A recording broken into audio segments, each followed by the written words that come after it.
On this Tuesday night, drama and division in Washington. An explosive tell-all describes a White House in chaos, a president paralyzed by paranoia, even a plan to withdraw from NAFTA. This as a battle over a Supreme Court nomination turns ugly. We'll look at how it's all overshadowing some pretty serious issues. Also tonight, the backlash against a Nike ad featuring Colin Kaepernick. Is the ad a political statement, savvy marketing, or both? And what to do about people crossing the border into Canada. That has ignited a fiery debate on all sides. So we'll cut through the spin with answers to your questions in a national conversation. This is The National.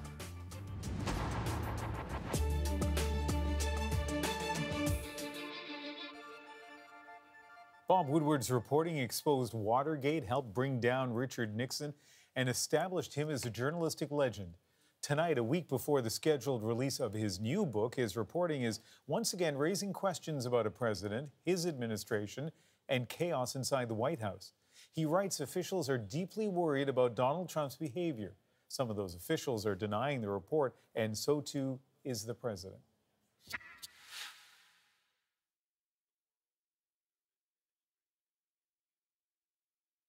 Well, I assume that means it's going to be a negative book. There have been reports about West Wing infighting before, but in this new tell-all book, Bob Woodward goes much further. He says Donald Trump is facing an administrative coup d'etat. The book isn't out until next week, but in excerpts reported today in the Washington Post, White House Chief of Staff John Kelly described Trump as an idiot and unhinged. It's pointless to try to convince him of anything. He's gone off the rails. We're in crazy town. But Kelly says those quotes aren't true, calling the whole story BS. According to sources, though, in Woodward's book, even members of Trump's cabinet were equally harsh. Defense Secretary James Mattis quoted as saying the president has the understanding of a fifth or sixth grader. Well, it's clear to me that there are people in the White House who recognize the risk of this president. They're trying to do what they can to protect our national security and protect this country. Russian witch hunt. But the Russia investigation provides some of the most revealing anecdotes. Trump's former lawyer, John Dowd, was apparently worried the president would commit perjury if he talked to the special counsel, Robert Mueller. According to Woodward's sources, Dowd describes the president as an effing liar, saying he's incapable of telling the truth. He apparently told Trump, "Don't testify. It's either that or an orange jumpsuit." Dowd resigned earlier this year. Woodward relies on hundreds of hours of taped interviews and dozens of sources in the president's inner circle, all given on deep background, so it's not clear who provided which details. But his former colleague, Carl Bernstein, who helped break the Watergate scandal, says he believes every word. What Bob has done is to put a coherent, complete narrative together that is absolutely undeniable. The president himself was not interviewed, despite what Woodward described as repeated attempts to do so. Bob Woodward also mentions NAFTA in the book, just as Canada is set to resume negotiations with the Trump administration tomorrow. Katie Simpson is in Washington following the talks. And Katie, what are in these allegations? Well, the book also lays out a desperate attempt to save NAFTA by a senior aide in the White House. It was early last year when a White House secretary was apparently ordered by Donald Trump to draft a letter that would have the U.S. withdraw from the trade agreement. The staffer was conflicted, believing the move would hurt the American economy and relationships with Canada and Mexico. So he decided to turn to Gary Cohen for advice, who at the time was a senior economic advisor to the president. According to the book, Cohen decided the best way to stop Trump was to steal the paper from the president's desk. That fresh revelation will hang over negotiators when they sit down to talk face-to-face again tomorrow. And of course, Trump spent much of the weekend tweeting threats at Canada, saying he is prepared to move forward on a new agreement without the Canadians and warned Congress to get out of his way. All of it is a blunt and fresh reminder of just how fragile these talks really are. So as you point out, there's the content of what's in this book, and then there's the timing. And so tomorrow, Foreign Affairs Minister Chrystia Freeland is going to be in Washington. What are we watching for over the next week? Well, sources say that negotiators were very close to an agreement on Friday, but all sides are still not comfortable with a few sticking points. And really, there are three big ones to watch. First, the dispute resolution system, or what's called Chapter 19. It sends disagreements to an independent arbitrator rather than an American court. The U.S. wants to remove it altogether and has reportedly convinced Mexico to accept that concession. Canada is demanding it remain in the pact. We will not sign a deal that is bad for Canadians, and quite frankly, not having a Chapter 19 to ensure that the rules are followed would be bad for Canadians. Then there's Canada's dairy industry. The U.S. wants Canada to kill its supply management regulation system that places tariffs on dairy and certain imported products. Canada is not caving on that request, but it is willing to make some concessions to allow American farmers to sell more dairy products north of the border. When talks broke off on Friday, Canada and the U.S. were still negotiating what that will look like. And finally, protections for Canadian culture, including the arts. Canada wants to keep and update the original NAFTA exemptions to ensure homemade productions are not drowned out by Hollywood. The Americans say Canadian content protections are a problem, but Canada isn't budging. It is inconceivable to Canadians that an American network might buy Canadian media affiliates, whether it's newspaper or TV stations or TV networks. It would be a giving up of our sovereignty and our identity, and that is something that we simply will not accept. Those issues and concerns remain unresolved, but expect Chapter 19 to really be the most contentious point, Ian. All right, Katie, thank you. Thanks. So from drama in the West Wing to chaos on Capitol Hill at the start of the confirmation hearings for President Donald Trump's Supreme Court nominee, Democrats and spectators tried all day to shut it down. You see, they're angry that the White House is withholding thousands of documents related to Brett Kavanaugh's past, and they're worried about what his confirmation could mean for the court. Ellen Morrow takes us through the tumultuous testimony. Just as soon as Brett Kavanaugh's hearing began, so too did the protests. From the gallery and from Senate Democrats. You're out of order. I'll proceed. We cannot possibly move forward, Mr. Chairman. I extend a very warm welcome to Judge Kavanaugh. We have not been given an opportunity to have a meaningful hearing. Democrats incensed by a White House refusal to hand over thousands of documents. Thousands more only released last night. What is the rush? What are we trying to hide by not having the documents out front? Another concern, Kavanaugh's position on executive power. Nominated by a president under investigation himself, Kavanaugh once ruled that a sitting president should not face prosecution. There will always be a taint. There will always be an asterisk after your name. Appointed by a president, named as an unindicted co-conspirator. We need a direct, credible answer from you. Is this president or any president above the law? In a tweet, President Trump called the Democrats mean, angry, and despicable. His fellow Republicans dismissed the concerns as political theater. This fight is nothing more and nothing less than an attempt by our Democratic colleagues to relitigate the 2016 presidential election. Amidst the sparring, Kavanaugh tried to cast himself as neutral. I do not decide cases based on personal or policy preferences. I am not a pro-plaintiff or pro-defendant judge. I am a pro-law judge. If confirmed, Kavanaugh would likely tilt the balance of the court further to the right for decades to come. And protest all they want, Democrats do not have the votes to stop his confirmation on their own. They need Republicans to break ranks, and that is very unlikely. Ellen Morrow, CBC News, Washington. President Trump once said this appointment might be the most important decision of his presidency, and he might not be exaggerating. Kavanaugh is only 53, likely with a long career ahead of him. He replaces Anthony Kennedy, often a swing vote, tipping the bench right with 5 right-leaning justices and 4 left. In addition to his position on executive authority, there are concerns about his stance on some other issues, in particular on abortion. He has never expressed opposition to the landmark case Roe v. Wade, but he has written that the government has permissible interest in favoring fetal life. on LGBT rights. He's a bit of a mystery, but he was serving in the George W. Bush White House when that administration tried to make same-sex marriage illegal. Here's what else we're working on tonight on The National. It was advertised as a pregnancy support group, but one Acadia University student says they just gave her misinformation about abortions.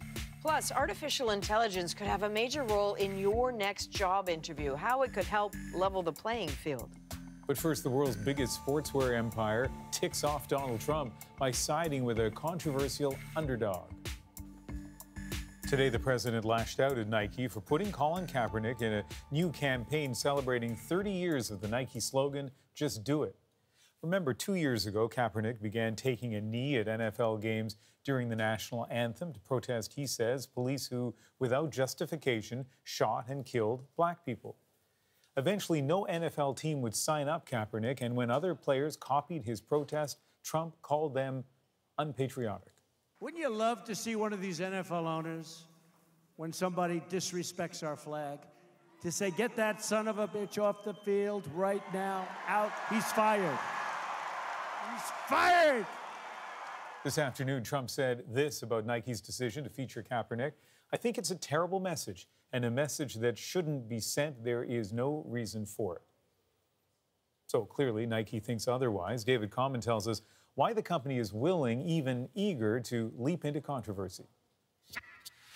In America, Colin Kaepernick is both hero and villain.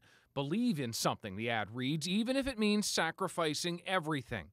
As Nike celebrates Just Do It, some might ask why do it? Why align with such a controversial and divisive figure? Marketing that's good should provoke. David Soberman is a marketing professor. Rarely have we had an example where such a prominent company has taken a position that's so clearly political. So in that way, it's innovative and it's different. There are those, mind you, who see it differently. Just stay out of politics. There's enough going on in politics. We don't need it in sports. Sorry, Nike. I've been buying you for the past 20 plus years. Not anymore. And online, those who vow never to buy another Nike product. The company, of course, would have tested the Kaepernick idea, betting now they'll gain more customers than they'll lose. I think that that's fantastic, and I think that, I support Nike in making that decision. Would someone like you be more likely or less likely to buy their product because they put Colin Kaepernick in an ad? More likely. All this puts the NFL in an even tighter spot. Accused of blackballing Kaepernick, today the league released a statement saying his social justice issues deserve our attention and action. Not much the NFL could do now anyway. Nike is locked in to clothe their players for game day through 2028, and Puma and Adidas were reportedly after Kaepernick if Nike didn't hold on to him. Speaking of gear, Kaepernick's jersey was already a super seller, tens of thousands last year, and the only one in the top 50 of sales for a player without a team. That tells you something. There's money connected to the name. Because what's going on in the States now is so important, it's such a politicized environment, the ability for your product to become a badge saying, hey, I support Black Lives Matter is actually pretty important. Indeed, the play here may not be to make a political statement, but to find the profit in amplifying one. Yes, Nike stock did take a hit today, dropping to its value of just a month ago. Markets, though, don't like risk, and this is a big one. But it's almost certainly backed by research that this will work. David Colin, CBC News, Toronto. And Nike does have a long history of choosing a cause and running with it. 23 years ago, when same-sex marriage was illegal worldwide and HIV still carried enormous stigma, putting the spotlight on an HIV-positive runner was daring. Well, we went to IKEA. Mind you, IKEA had already pulled gay couples into the commercial mainstream with this groundbreaker. Steve's more into country. It frightens me, but at the same time, I have compassion. This was not the industry standard, but ad agencies were starting to embrace social issues. Dove has stood up for real beauty to counter female body shaming. Progressive, though hardly controversial. But since Trump became president, the politics have been more pointed. This ad for lumber aired during the 2017 Super Bowl. But getting political isn't always successful. When Pepsi tried to show its liberal stripes with a message that Black Lives Matter, it seems to have backfired because white celebrity Kendall Jenner played the role of savior. Opportunity should not discriminate. Nike has prospered with ads that promote racial equality. There can be equals everywhere. But they're a far cry from this. I like to teach the world to sing. In 1971, Coke celebrated diversity without controversy and sold a lot of pop. Things were much simpler back then, at least on television. To Nova Scotia now, and another social issue that tends to divide. A student is speaking out about her experience on campus as she tried to get information on pregnancy and abortion. Kayla Hounsell has her story and the action it has sparked. Heading into her last year of Acadia University's musical therapy program, Kendall Jones reflects on her first year when she thought she might be pregnant. A poster on campus offered support, so she texted the number asking for a pregnancy test and was told to come in for a meeting.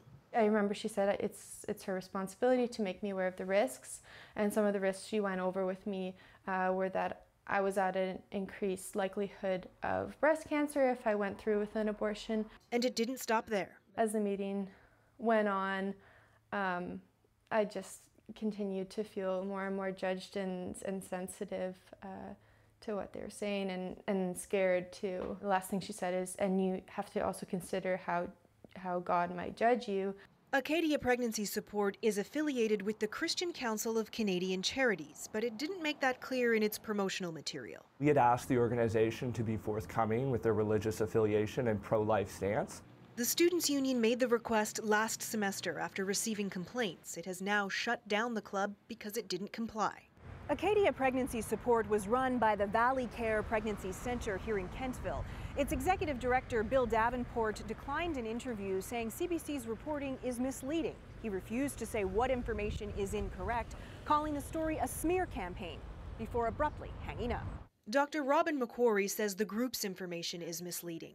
While it's true that pregnancy at a young age can slightly cut the risk of breast cancer, that's just part of the story. There are many other ways to decrease your risk of breast cancer, which are more impactful than having a pregnancy, which have far less impact on your life than carrying a pregnancy to term. Stay connected, listening. It turned out Jones wasn't pregnant, but she hopes no one else has to face that kind of judgment on campus. Kayla Hounsell, CBC News, Wolfville, Nova Scotia. We're keeping tabs on a number of developing stories live on The National, including growing concerns of a potential bloodbath in Syria's last rebel stronghold, Idlib province, after a series of new airstrikes. According to reports, Syrian and Russian warplanes carried out dozens of deadly strikes today on Idlib. The big concern now is an all-out assault to push rebels out of the region. The UN has warned that if that happens, it could be Syria's bloodiest battle yet. Nearly 3 million people live there, including 1 million children. The UN Security Council is expected to meet to discuss the situation on Friday.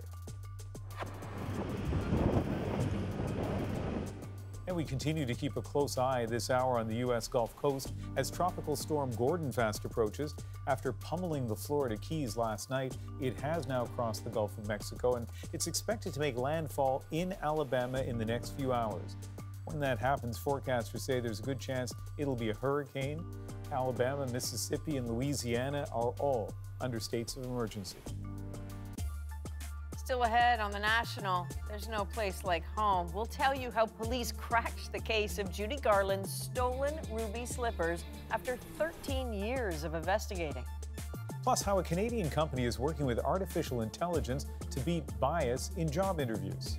And tonight, we'll go in-depth with the national conversation about migration and who gets to cross the Canadian border. What is fact? What's fiction? We'll answer your questions. How do we keep the process fair for people who are going through the proper procedures? As we welcome new people into Canada, how do we hold on to values that we consider to be strong Canadian values, while at the same time enriching the Canadian identity with insights that we gain from these new neighbours?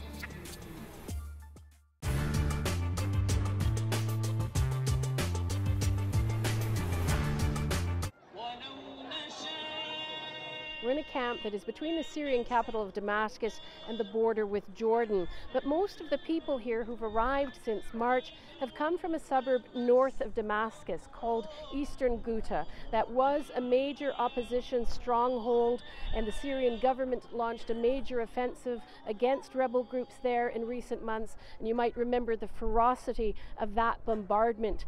So many of the kids that we've talked to in the camp, as you might imagine, are quite traumatized by that time, the sounds that they heard, the bombing, and of course years of living under siege. We met one woman, for example, who told us that she lost her one-year-old baby simply because she couldn't exit the area she was living in because of the fighting, because sometimes rebels wouldn't let them out.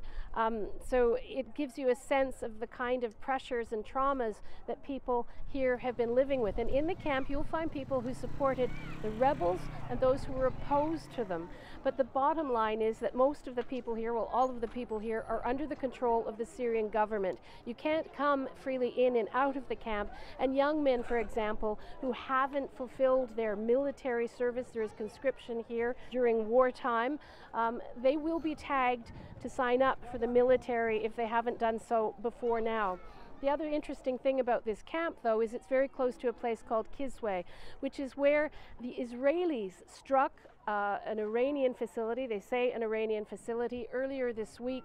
And people here also say they heard the major barrage of Israeli missiles early yesterday morning. They say that their houses shook.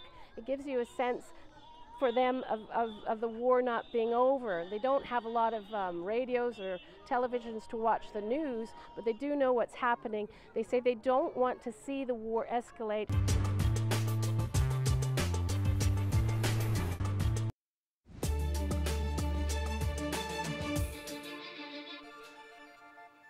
If you're in the market for a job, your next interview might be done by a machine.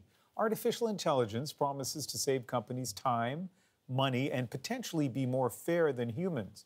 But as Matthew Braga explains, trusting HR to AI is complicated. So this one is from Luis Guillermo Trejo Letachapaya. Getting a job is hard. Even getting an interview can seem impossible. In terms of hiring, I always go by Guillermo Trejo. It's a multifaceted challenge, but there's one in particular we wanted to hear about. So my producer made a call out. Hi, I'm Anand Ram. Well, actually my name is Chandrasekhar Ramakrishnan. You can tell why I never put that on a resume. We're working on a story about hiring at the National, and we want to know if you got a story like mine. So we heard from a few Canadians. Some change their name on resumes, some don't. Some don't change it on paper, but when they get to the office, they do it just so they have an easier time communicating. So this message is from Moisha Callow. Quote, I found that if I use my name on a resume, I'm much less likely to get a call for an interview than if I use an English name. Yeah, this one's from Anjana Kipfer. That's her husband's last name. Back in the day, I sent tons of resumes as Ghosh Dastidar, and most of the time, crickets. Sent same resume as Kipfer, got a call on the first one. Coincidence? Maybe. Sure, but there is Canadian research that suggests that maybe it's not a coincidence and that names do matter. Yeah, I mean, take a look at you and me. We went to the same school, have the same degree, but that Canadian research suggests that a Matthew is 39% more likely to get a call back than a Chandrasekhar. And just that one bias, names on a resume, was why a Toronto software company called Naukri was founded. I was extremely broken. I would apply to hundreds of positions and I just wouldn't hear back. And I said, hey, John Zip, maybe you might want to try changing your name on your resume to Jason. I changed up my name to Jason for a couple of the resumes, to Jay, Jamal, just try to test it out. And within 4 weeks, I got a job. But having to change his name in the first place, well, that didn't sit well with Ansari. He co-founded Naukri with a goal to reduce human bias in the hiring process so that no one else would be overlooked for something as irrelevant as a name. And not just a name, but race, gender, ethnicity, and sexuality too. I'm interested in consulting because of... When you apply for a job with a company that uses Naukri software, you're asked to record yourself answering a few short questions. That's where artificial intelligence comes in. We're essentially assessing verbal and nonverbal communication skills. We're taking a look at emotion, tonality, and speech, and exactly that relevance of that response as well. Nakri uses facial recognition as well as speech and language analysis. The algorithms look at several thousand data points to evaluate traits such as empathy, confidence, and a willingness to collaborate, what psychologists say can be predictors of a person's success. The algorithms score each candidate's performance, and employers get a short list of the most highly ranked. No names, no faces. Nakri says employees see 17% more candidates of color and 6% more women on average when compared to their previous hiring practice. It's an improvement, but some are skeptical that we can use AI reliably in this way.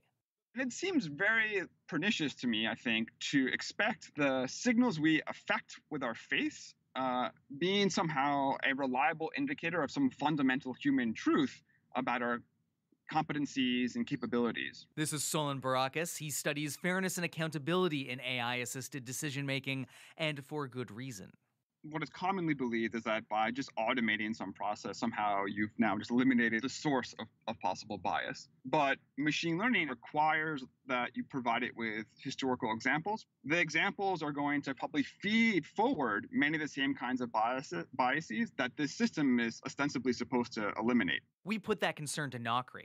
So what have you guys done to ensure that your own algorithms aren't also introducing their own bias as well in sort of that process? We made sure that we have a diverse team at Nakri, and secondly, is a diverse data set of race, gender, ethnicity, accents. And if the algorithm begins analyzing something that seems a little bit foreign or unfamiliar to it, it will red flag those videos so that a person can take a look at it. Nakri isn't the only company using AI in the hiring process, but even if the technology works as promised, it's only part of the puzzle. As for what happens after someone's been hired, are we ready to receive them? Are we ready to actually encourage them to succeed in the way that other people get to succeed? As an advocate for women in the science and tech sectors, Sadia Muzaffar worries that companies will try to use this software without having considered biases in their company's culture overall. Women, particularly, may be brought in as a result of this because somebody somewhere said we need to diversify our candidate pool. But have you done the work of, revising pay equity in the workplace where they're coming in? Have you done the work of making sure that if there are issues of abuse of power or sexual harassment, that there are policies in place where these women can go? All of these things are people things. That software is not going to help with that. To their credit, Nakri's co-founders say they understand, and that they're only interested in working with clients who get it too.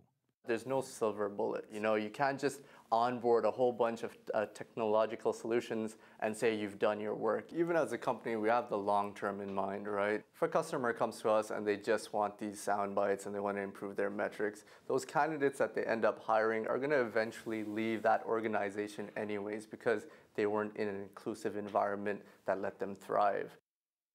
Matthew Braga, CBC News, Toronto. Still ahead on The National, we go in-depth on Canada's border. Who gets in and what does it cost? The National Conversation is next. Plus, Prime Minister Trudeau takes the mic as we enter another round of pipeline politics. The court ruling indicated that we still have a little more work to do in those particular areas. That's exactly what we're looking at, what we need to do in order to get this project done the right way.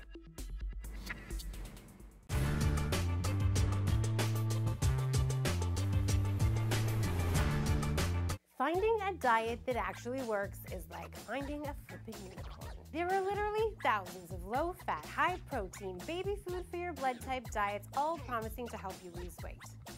And a lot of them are bull. Here's how to tell. First of all, there is no one-size-fits-all diet for everyone. Every body needs different things. Age, weight, race, and a variety of other factors are all at play. So, if a diet or diet product is promising results for everyone, probably bull. Be wary of anything that promises rapid results. And if a diet is really restrictive, you won't be able to keep it up for the long term. It's kind of like holding your breath. Eventually, your body's gonna make you inhale a cheeseburger. Cheeseburger. And if there are no long-term studies proving that a diet works, then it probably doesn't. Not in the long run. And here's the harsh reality. Extremely low-calorie diets can slow your metabolism down. sometimes permanently. No matter what the diet, your body doesn't want to lose weight, and it has some pretty intense methods of fighting your weight loss efforts. In fact, as you age, your body naturally wants to get bigger. Staying the same weight over time is actually a huge victory. Another bummer, you can't get rid of cellulite through diet, not without magic. You've got it, it's yours. It's in your genes. Be really skeptical of any diet that promises to fix something that you haven't been able to fix yet. It's probably too good to be true, and you guessed it. So, what's the best way to navigate the multi-billion-dollar diet industry without falling for a fad or worse, doing something that actually harms you? Talk to a doctor. Understanding what your body can and cannot do is a great place to start. And that's not bull. Want more diet science? Check out our sources in the comments. I'm really hungry. Can we go now? Okay.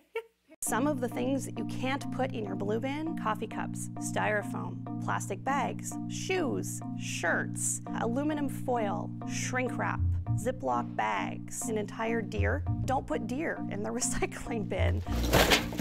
I think it's easy to see your full blue bin and feel really good about yourself.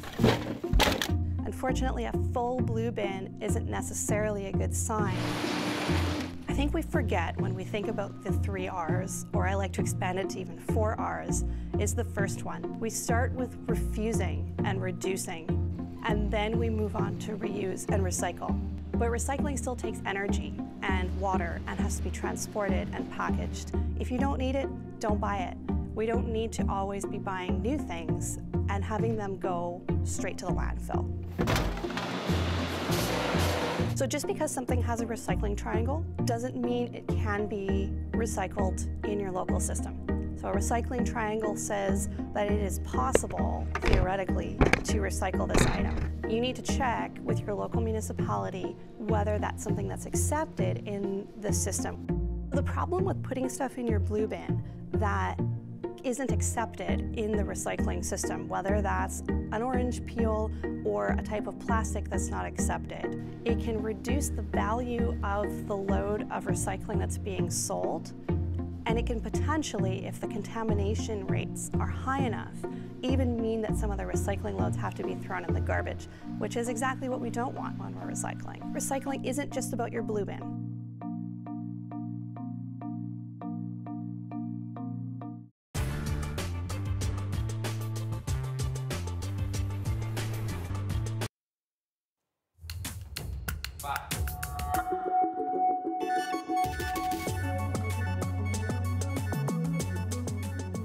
War and persecution and poverty have put this planet on the move. And as physically removed as Canada may be from some of that, this country cannot escape the reality of people trying to find refuge here. But who's coming?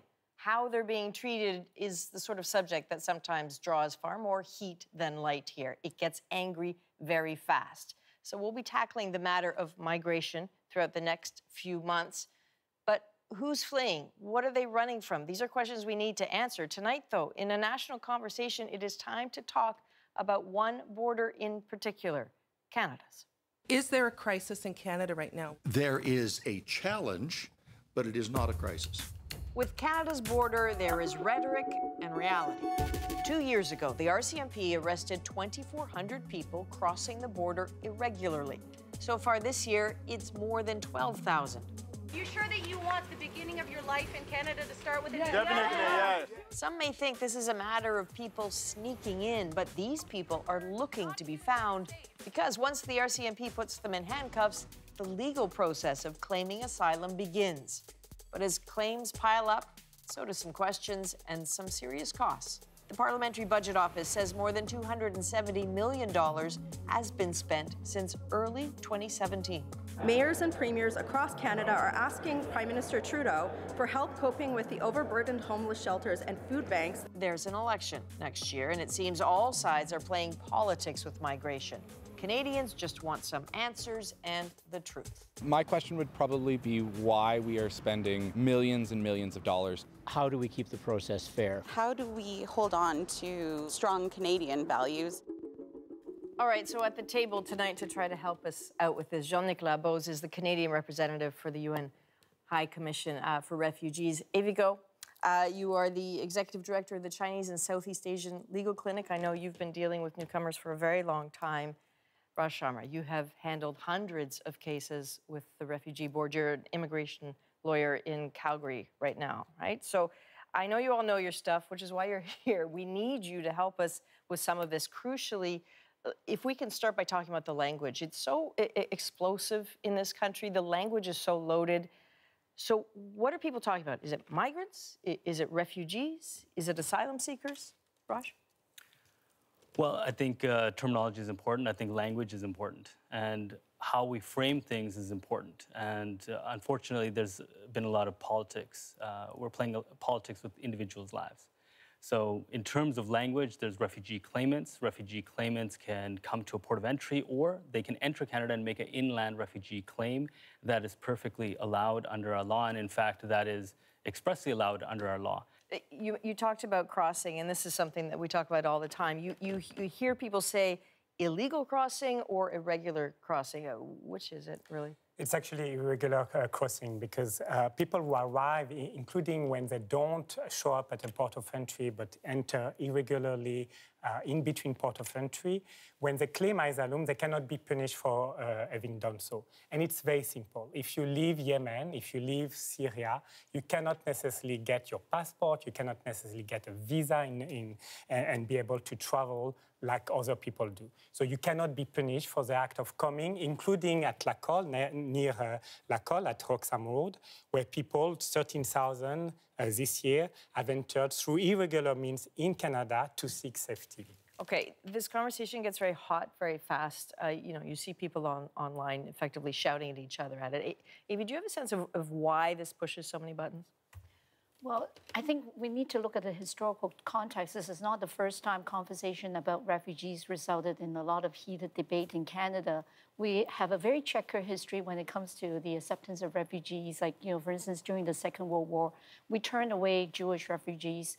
However, in the 70s, you know, we opened our arms to many refugees, you know, from Chilean refugees as well as refugees, Indo-Chinese refugees. So today, I think one of the reasons why we're having, once again, this heated debate is because a lot of the politicians, unfortunately, see it as a wedge issues.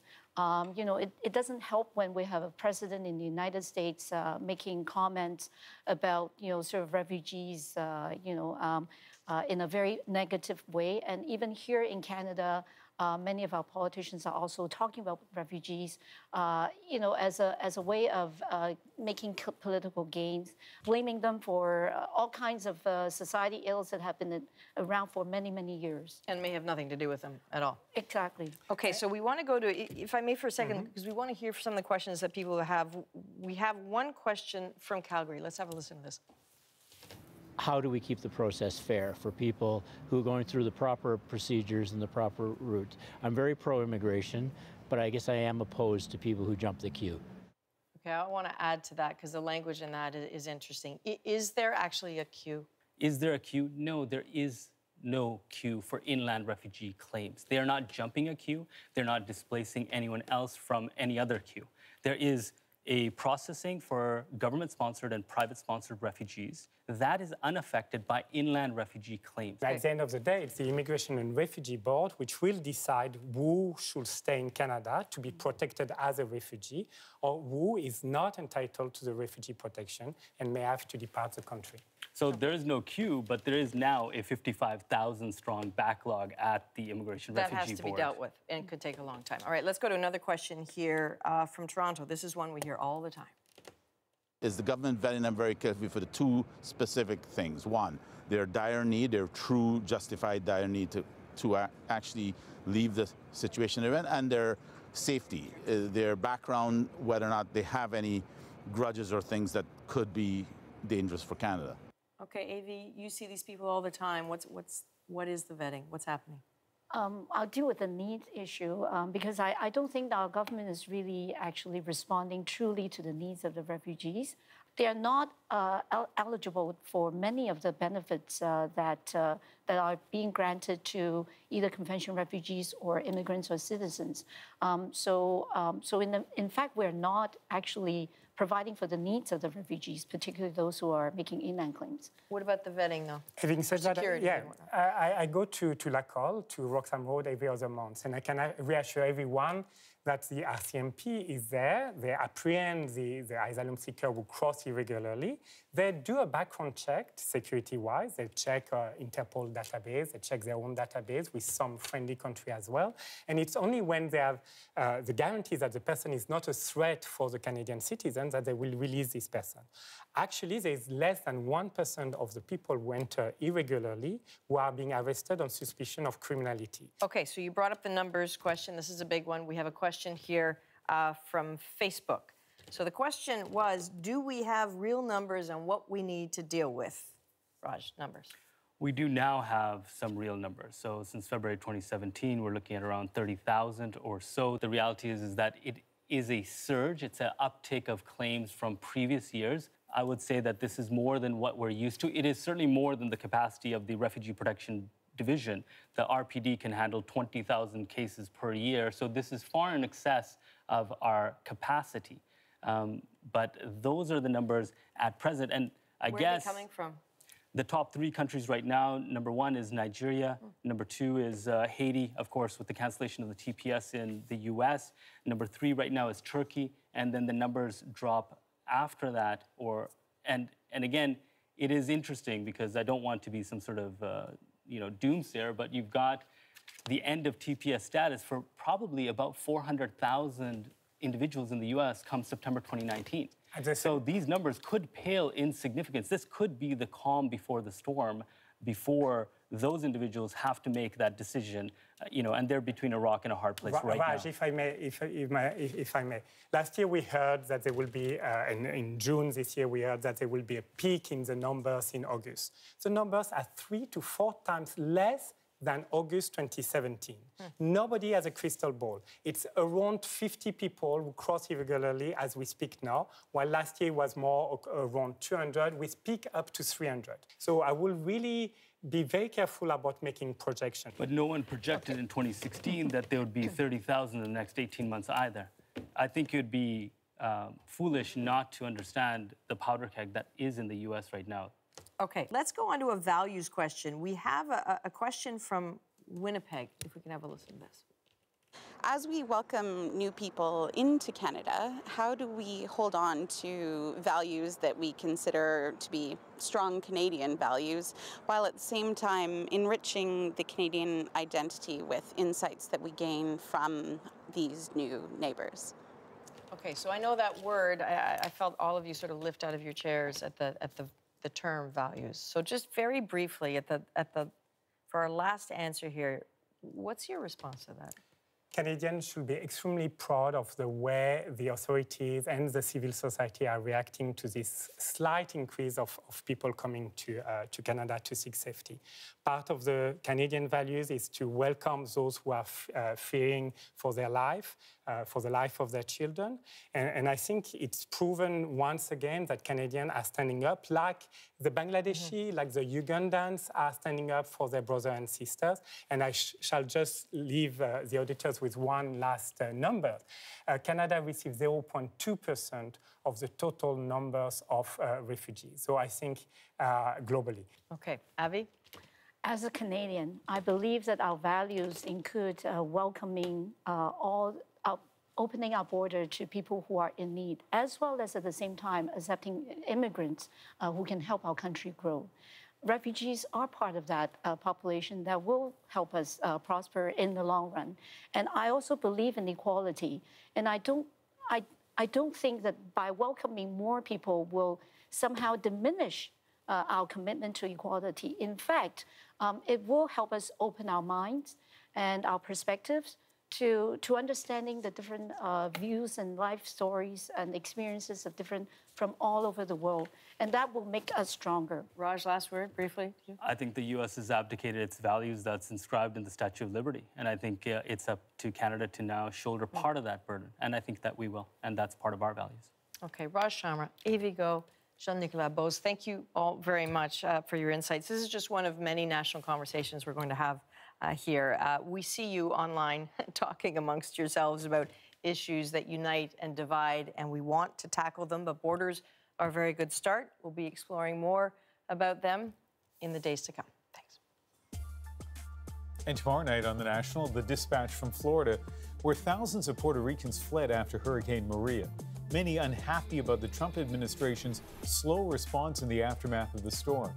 Now, as Paul Hunter will show us, they can make their voices heard at polling stations in November.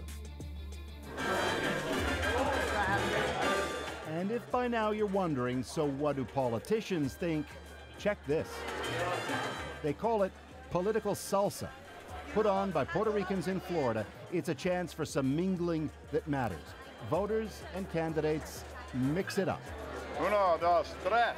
With Republicans hoping the Trump brand is still somehow a winner, while Democrats wonder, will traditionally conservative Puerto Ricans now turn their way? To that key question, would you now ever vote for Trump's party? No, never. Never in my life.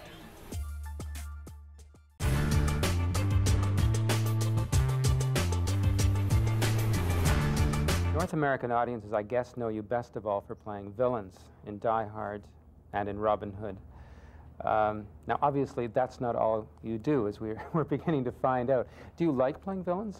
Did you enjoy those roles? Sure. It's fun. You get let off the leash and you run around like a mad dog for a couple of times in your whole career. And because they're very successful movies, they get a lot of publicity. That's the beginning and ending of it, but it isn't the beginning and ending of what I want to do, or do, as I hope people will see if they go see Truly, Madly, Deeply. You don't intend to keep playing these hyperbolic Hollywood villains? Probably not, but, you know, I suppose never say never. It's just that I'm not sure that there's anywhere else to go after the Sheriff of Nottingham. We must be strong. We can't allow an outlaw to make fools of us. And I can't allow a lieutenant to fail me.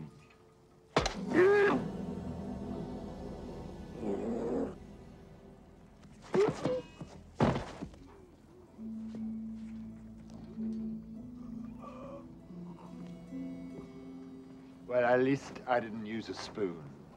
You seem to bring a touch of villainy into almost everything you do, this subversive quality, this droll, dry sense of humor.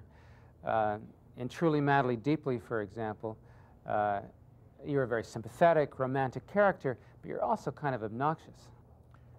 Well, he's meant to be. I mean, so I like the word subversive. I think that's fine. That doesn't necessarily mean villainous, but subversive's all right. I love you. I really love you. I really, truly love you. I really, truly, madly love you.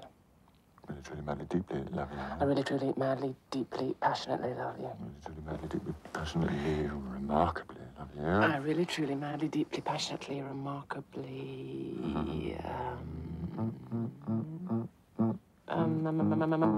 deliciously love you. Really, truly, madly, passionately, remarkably, deliciously, juicily love you. Deeply. Deeply! You passed on deeply, which was your word, which means that you couldn't have meant it. So you're a fraud, actually. It's a very generous thing he does, which is to come back and say, now move on, you know. In acting, there seems to be this spectrum with noble theater, Shakespeare on the one end, and Hollywood properties on the other. And you seem to be quite at home in all parts of it. Do you have any particular affections, loyalties, priorities in all of this? It's shifting sands. I've just finished doing a play in the West End, which is the first time I've been on stage for 4 years. And it's very much, I discovered, like finding yourself back in a gym, trying to get fit again. But that's only in the sense that you're using very different muscles, not because I think one is more difficult than the other. I actually think film is not any kind of soft option at all. I really enjoy it, and I think it's very difficult to get right. but you use different muscles. We often hear that American and British actors have a very different approach to acting, that American actors like to steep themselves in their roles, remain in character off camera, whereas the British actors have a more cavalier approach. They can slip in and out of character very easily. Where do you fit into all of that? I once opened a copy of Stanislavski, and I read half a page and closed it quickly.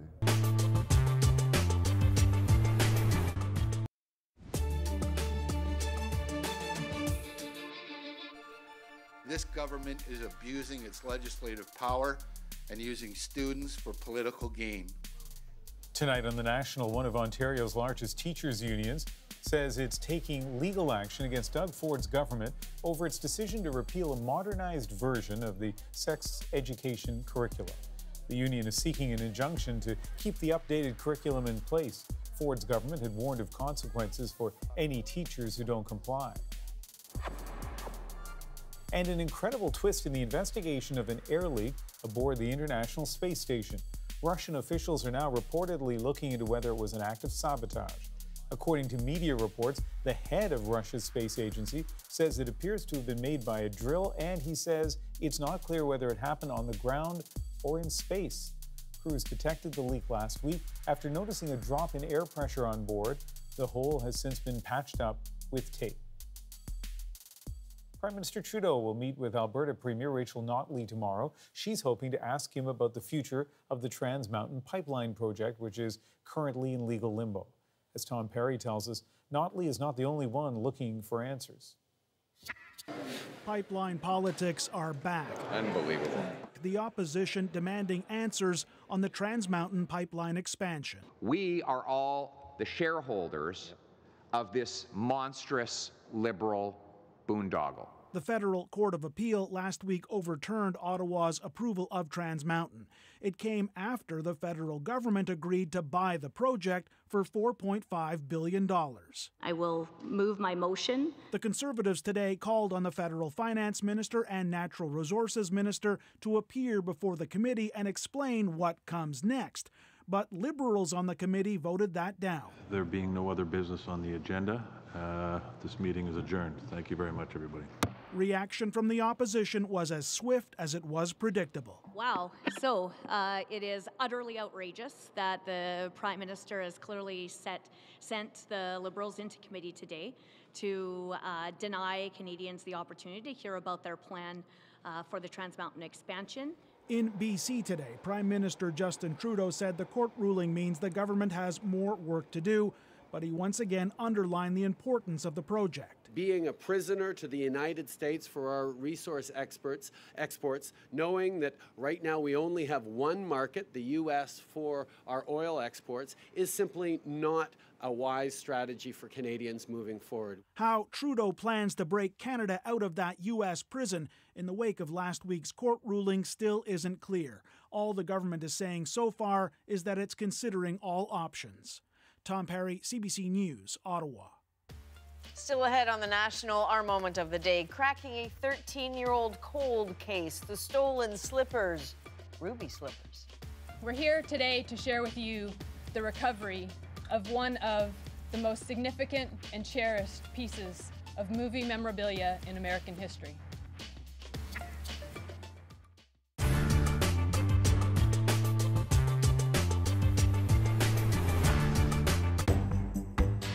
Midterm elections don't usually get a whole lot of attention outside of the country, but this year is different because whatever happens in November will be seen as a referendum on Donald Trump.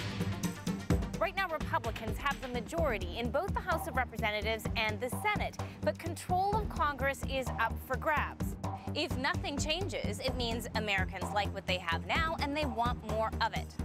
But if Democrats take control of either house, there could be some major changes. For starters, pretty much any Republican legislation would be dead on arrival, and expect more investigations into allegations of corruption, Russia, and Trump's businesses. So how do the midterms work? Let's start with the House.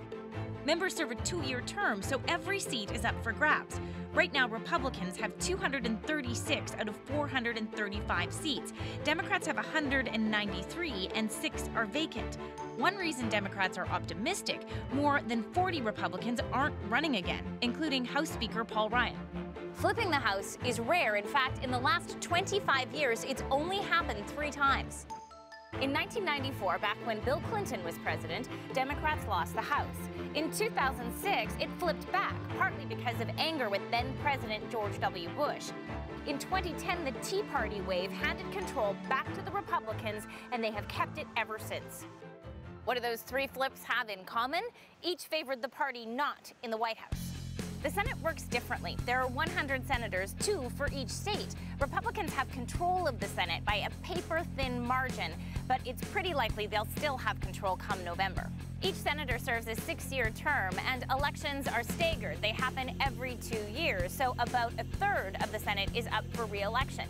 This year, 35 seats are in play. 26 are held by Democrats or left-leaning independents. 9 are held by Republicans, so the basic math favors Republicans. And 10 of those Democrats are running in states that Trump won and is still popular. So the Senate changing hands could be a long shot, but it's not just Congress that could change. There are 36 governorships up for grabs, and more than 6,000 members of state legislatures will be elected. A record number of women are running for office, most of them Democrats, so the results could be historic. Another thing to watch for in all of this is turnout. Traditionally, more Republicans show up to vote for the midterms than Democrats. Opposition to Donald Trump could change that or not. And then there are concerns about Russia interfering in the election. All of this while the tone is already nasty on both sides and the country is increasingly divided.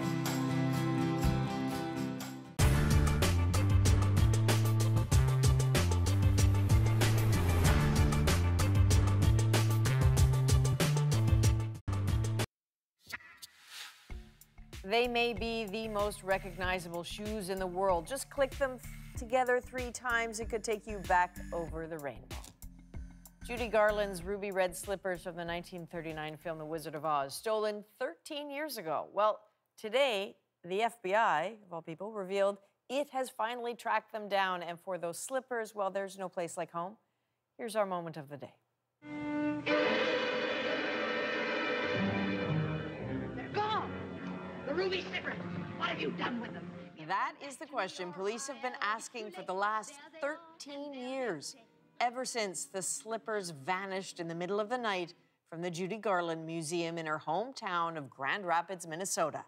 A theft so brazen and so mysterious, it was featured on the Discovery Channel's Expedition Unknown. So then they just stroll right over here. They got nothing to worry about. They smash this thing open, they grab the slippers, and they're out the door, man. This didn't take 45 seconds. Investigators followed a lot of leads over the years.